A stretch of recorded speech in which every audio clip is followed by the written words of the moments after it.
Bonjour à tous, dans ce nouvel épisode du Petit Cube, aujourd'hui nous allons mettre en avant une personne mais aussi une profession, celle qu'elle exerce. On part dans la direction de l'Aisne, il s'appelle Freddy et il est apiculteur, une profession qu'on a peut-être l'impression de connaître parce qu'on voit des apiculteurs, mais pourtant il y a pas mal de détails qui nous échappent et c'est maintenant qu'on va en parler. Bonjour Freddy. Bonjour. Si je viens vers vous aujourd'hui, c'est un petit peu pour faire connaître votre métier. Être apiculteur, c'est une vocation, c'est quelque chose qui se transmet de génération en génération, ou bien vous pouvez devenir apiculteur à tout moment, on va dire entre guillemets, sans aucune formation. On peut devenir apiculteur à tout moment. Par contre, la formation est impérative.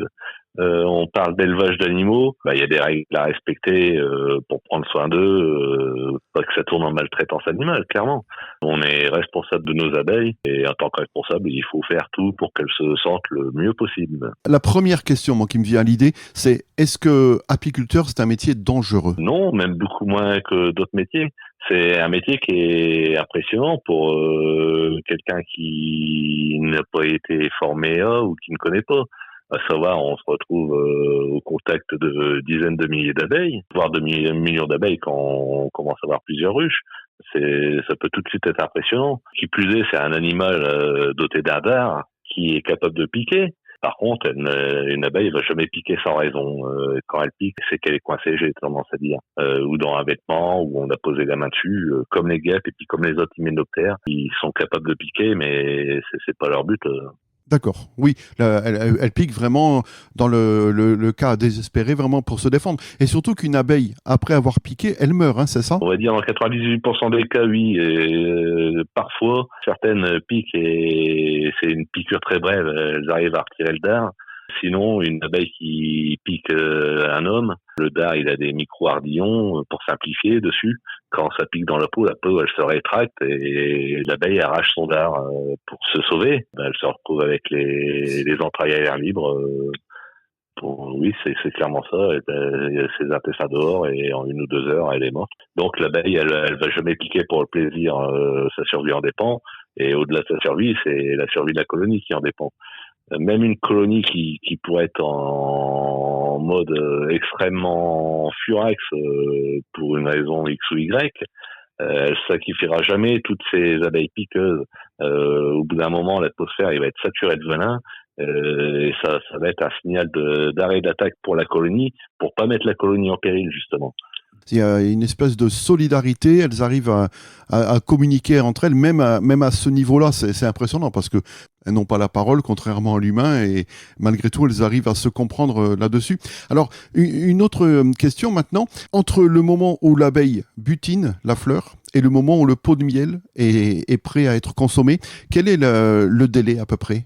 Sur une mielée monoflorale, type mielée de tilleul, de lavande, de châtaignier, ou quelle que soit la mielée monoflorale. Je diverge un peu. Une mielée monoflorale, c'est un miel qui comprend minimum 80% d'une variété de plantes. Parce que le miel, il sera jamais à 100% de tilleul ou d'acacia ou de ce que vous voulez. Il y aura toujours quelques autres plantes butinées. Dans mon département, on a des mielées de tilleul assez spectaculaires. D'ailleurs, la région Hauts-de-France, elle vient d'être classée pour son miel de tilleul au niveau européen. Le tilleul, il fleurit en 10-15 jours, on va dire. Donc, sur 10-15 jours, les abeilles vont rentrer le nectar de tilleul. Pour le perculer, ça va encore leur prendre 10 à 15 jours. Donc, du début de la floraison de l'arbre, au moment où on peut récolter le miel, il s'écoule 1 mois. Une fois le miel récolté, l'apiculteur il va encore conserver le miel en décantation, on appelle le terme, pour permettre de séparer les dernières impuretés qui n'ont pas été filtrées lors de l'extraction. Les impuretés, ça peut être des micro-débris végétaux, de la cire. En laissant 15-20 jours décanter, les impuretés elles reviennent en surface et ça nous permet de les séparer. Donc du début de la floraison à la mise en pot, on a tout de suite minimum une 40aine de jours. C'est à la fois long et rapide. Quand on imagine le travail qu'il y a, c'est quand même relativement rapide. Pour les abeilles, c'est très rapide. Elles sont capables, lorsqu'il y a une ressource nectarifère abondante, de faire un travail formidable. Elles vont en 1 semaine ou 2 concentrer le maximum de réserves pour tenir sereinement la période qui va suivre. quand l'abeille fait le miel, c'est pas pour le plaisir de l'humain. Pour quelle raison elle fait le miel en fait? La ruche, elle fonctionne avec plusieurs éléments capitaux. Il y en a un qu'on oublie tout le temps, c'est l'eau. Une colonie qui tourne à l'année, c'est, je sais pas, 100 à 150 litres d'eau consommée. L'eau qui va leur servir à rafraîchir leur couvain, leurs larves et ainsi de suite. Après, il y a les éléments qu'elles vont rapporter à la ruche. Parmi ceux-ci, il y a la propolis, qui est sécrétée par les bourgeons des végétaux. La propolis, elle leur sert d'antiseptique dans la ruche. C'est un antifongique, ça leur permet d'aseptiser la ruche vulgairement. Et après, il y a ce qu'ils ramènent pour se nourrir et pour élever leurs larves. Là, on va rentrer dans le nectar et le pollen. À la base, ils rentrent du nectar en passant de bouche d'abeille en bouche d'abeille. Le nectar est transformé progressivement par des enzymes qu'elles ont dans leur estomac jusque la ruche. Dans la ruche, elles continuent à s'échanger la nourriture jusqu'à la mettre dans une cellule. Dans la cellule en question, c'est encore du nectar, bien qu'il ait été commencé à être modifié par les enzymes des abeilles, parce que il y a encore un taux d'humidité trop important. Les abeilles, elles vont faire descendre ce taux d'humidité pour descendre en dessous de 20%, et à ce moment-là, elles vont l'operculer, il se gardera quasiment éternellement. En dessous de 20%, ça devient du miel. L'operculation, c'est juste un bouchon de cire qui vient au-dessus des alvéoles. C'est comme si on mettait un couvercle sur un pot de confiture pour le protéger vulgairement. Vous allez confirmer donc, enfin vous l'avez déjà quasiment dit, le miel est quelque chose qui ne se périme jamais. On va porter des nuances. Du miel qui serait trouvé, qui est vieux de 100 ou 200 ans, il sera consommable. Par contre, au niveau de la réglementation, on a des obligations légales, à savoir c'est une denrée alimentaire. Donc, elle est soumise aux analyses, elle est soumise à une DDM. Pour le miel, la DDM, c'est 2 ans à partir de la mise en pot. Ce qui est un peu étrange, des fois, la loi, c'est que si je garde mon miel en fût 5-6 ans et que je le mets en pot, il sera valable 7 ou 8 ans, mon miel. Vu que sa date de péremption, elle va courir à partir de la date de mise en pot. Par contre, on a quand même des principes chimiques de dégradation. Sur le miel, c'est les HMF de mémoire, je pense, qui font qu'au fur et à mesure des années, le taux de HMF dans le miel va augmenter. Et à l'analyse, un miel qui est resté longtemps en fût ou quoi que ce soit, ça apparaîtrait directement.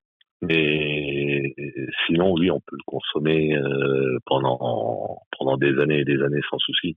Sauf que réglementairement parlant, on a des restrictions, bien sûr, et c'est normal. Oui, oui, vous n'avez plus le droit de le vendre, alors que nous, une fois qu'on l'a acheté, on peut le garder. Et est-ce que le miel qui a le plus de goût vient forcément de la fleur qui a la plus forte odeur? Ça, je serais tenté de dire non. Par exemple, des miels très puissants dans mon secteur, c'est les miels de châtaignier et de sarrasin. C'est des miels assez forts en bouche, musquée même, on peut dire. Alors que vous mettez votre nez sur les fleurs de châtaignier ou de sarrasin, l'odeur, elle est assez neutre. Par ailleurs, pour poursuivre un peu là-dessus, la couleur du miel est directement liée à la couleur des pollens des fleurs butinées. C'est-à-dire qu'on peut avoir des fleurs blanches et un miel extrêmement foncé. C'est parce que le pollen de châtaignier est de couleur foncée. Et vous avez l'extrême opposé, le miel de fausse acacia, le miel de robinier, un des rares miels qui reste très longtemps liquide en France. Lui, il est quasiment transparent parce que son pollen, il est juste vert pâle. Ah oui, d'accord. Oui, parce que le miel de châtaignier est quand même relativement foncé. Ah oui, c'est intéressant, comme ça permet des fois visuellement de différencier les miels. Déjà de se faire une idée, oui. Oui, d'accord. Rien qu'en visuel, on va se faire une idée assez précise. D'accord, mais après la couleur donc n'a rien à voir avec le goût. Hein. Non, la couleur n'a strictement rien à voir avec le goût. Elle est juste liée à la couleur du pollen de la plante butinée. Ok, alors on en revient aux abeilles pour que elles s'orientent pour avoir par exemple du miel de châtaignier. J'imagine que vous mettez les ruches au niveau de là où il y a beaucoup de châtaigniers. Et le déplacement des ruches, donc il se fait de la nuit. Pour quelle raison? Alors le déplacement des ruches, comme pour les autres cheptaines animaux, en apiculture, on appelle ça la transhumance. On effectue les transhumances de nuit pour plusieurs raisons. La première, c'est pour emmener toutes les abeilles. On va pas partir avec une colonie en journée pour l'emmener ailleurs. Si on fait ça, on est sûr qu'il y a des milliers d'abeilles qui vont rester sur place parce qu'elles vont pas retrouver la ruche qui est partie. Ça, c'est la première raison. Une seconde qui est super importante, surtout pour les déplacements de ruches l'été, c'est pour éviter les surchauffes dans les ruches. À savoir, quand on déplace une ruche, on l'enferme Et si on a déjà des conditions extérieures qui frôlent les 30 degrés, voire qui les passent, on a d'énormes risques de griller la colonie pendant le transport. Je m'explique. Les abeilles stressées vont s'agiter tellement qu'elles vont augmenter la température qui est déjà chaude, jusqu'au point d'attaquer, de faire fondre les cires et ainsi de suite. Et la cire, ça fond à partir de 60 degrés, pour donner une idée. En transportant les ruches de jour par forte chaleur, on s'expose au risque de tuer les ruches pendant le transport. Autre chose maintenant, concernant toujours les abeilles, on sait que là, un prédateur, c'est le frelon asiatique. Et est-ce que pour aider les abeilles, et vous aider du coup indirectement vous, est-ce qu'on peut faire quelque chose contre le frelon asiatique pour éviter qu'il se reproduise et pour peut-être exterminer carrément ceux qui sont déjà là? Là, vous parlez à la bonne personne.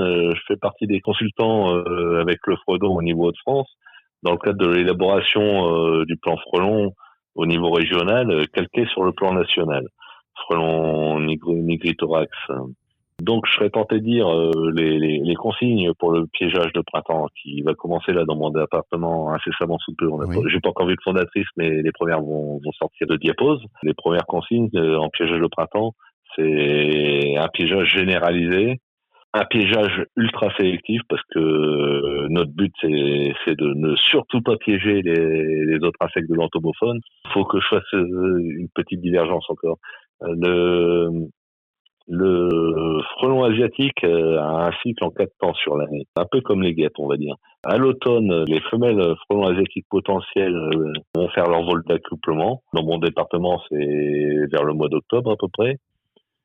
Suite à leur vol d'accouplement, ces femelles, on les qualifie de gynes. Une fois accouplées, elles vont s'enterrer. C'est-à-dire, elles vont se mettre à l'abri sous des tôles, dans un tas de bois, dans des tas de compost, sous des feuilles, pour tenter de survivre à l'hiver. Une fois enterrées, elles se mettent en diapause. C'est-à-dire qu'elles réduisent leur cycle vital au minimum pour dépenser moins d'énergie et attendre les beaux jours. Sortie de l'hiver, les gynes qui ont survécu à l'hivernage, c'est de l'ordre de à peine 5% une année normale. Quand ils ont un hiver et un printemps favorable, le taux de survie peut être plus important.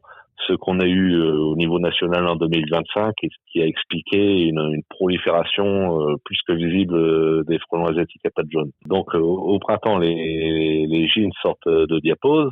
Pour nous, c'est la seule période où on peut les intercepter, parce que dans un premier temps, elles vont entretenir leur nid primaire toutes seules, jusqu'à temps que ce nid primaire contienne 50 à 100 individus à peu près. Et une fois qu'elle va avoir ce nombre de futures ouvrières, hop, tout le monde déménage dans un nid secondaire qui, en général, se trouve beaucoup plus haut, perché. Donc, pendant la période de sortie de diapose, là, on a notre gyne frelon asiatique qui s'occupe quasiment seul de son nid. Pendant cette période-là, c'est notre meilleure fenêtre d'action pour limiter les nids de frelons qu'il y aura le restant de l'année.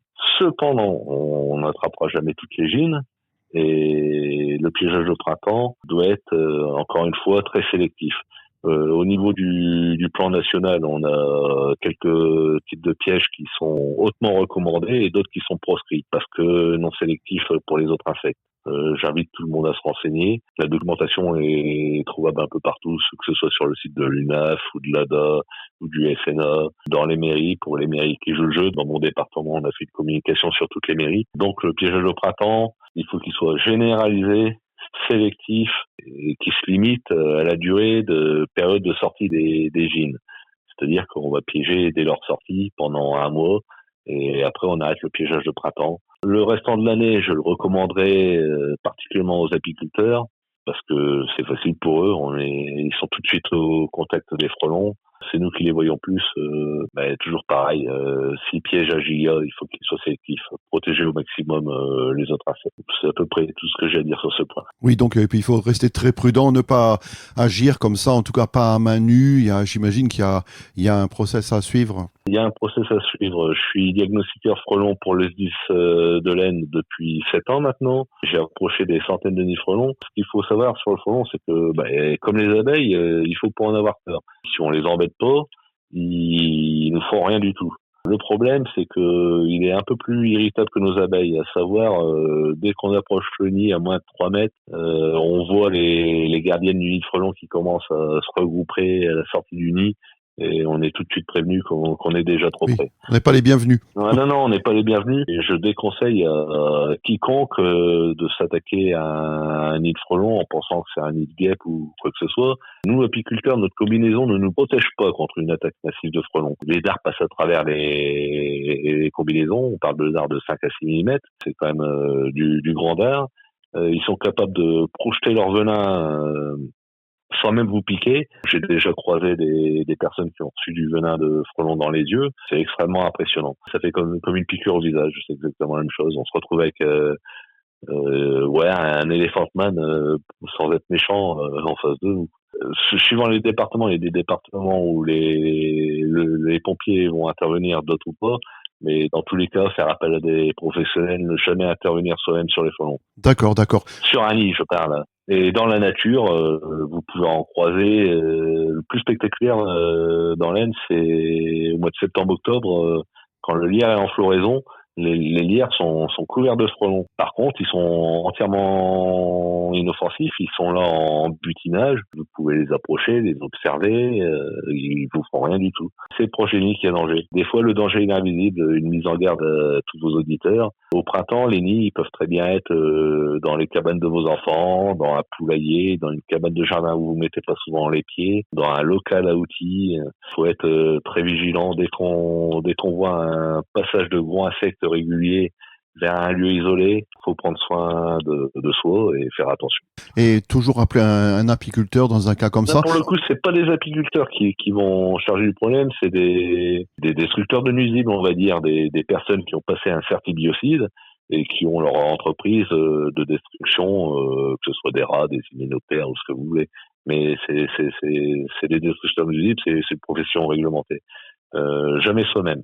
Le frelon, vous n'en feriez rien. C'est pas un insecte qui fait du miel. C'est inexploitable pour vous. En tout cas, un frelon vivant, je Pour parle. nous en France, oui. En Asie, ils ont des fermes à frelons et qu'ils utilisent pour l'alimentation. Ils utilisent les larves. Ça donne envie. Oui.